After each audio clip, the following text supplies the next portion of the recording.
আমার মা বলে আমি নাকি কাজ খুঁজে খুঁজে বের করি। আচ্ছা আপনারাই বলুন তো, সারা সপ্তাহের দৌড়ঝাঁপের শেষে যদি আপনি দেখেন আপনার আলমারিটা অগোছালো হয়ে পড়ে আছে কিংবা রান্নাঘরে তেল চিট জমেছে, শান্তিতে বসা যায়? সারা সপ্তাহটা যাতে একটু স্মুথলি যায় তার প্রস্তুতির জন্য তো একটা দিন দরকার, সেটা তো উইকেন্ড ছাড়া আর আসেই না। তাই অগোছালো আলমারি থেকে একটা একটা জামা কাপড় ভাঁজ করে রাখা, ইস্ত্রি করে রাখা, নির্দিষ্ট জায়গায় রাখা, এগুলো তো এক ধরনের থেরাপির মতো। অনেকেই বলবেন, আরে উইকেন্ড নাকি পানিশমেন্ট, ছুটির দিনেও এত খাটনি। কিন্তু বিশ্বাস করুন, আমারও খাটতে একটুও ভালো লাগে না।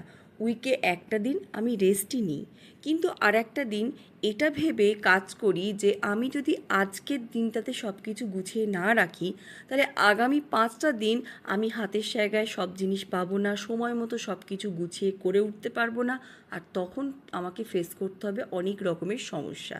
তাই সমস্যার মোকাবিলা করতে একদিন রেস্ট নিই আর একদিন গুছিয়ে রাখি আগামী 5 দিনের সমস্ত জিনিসটা।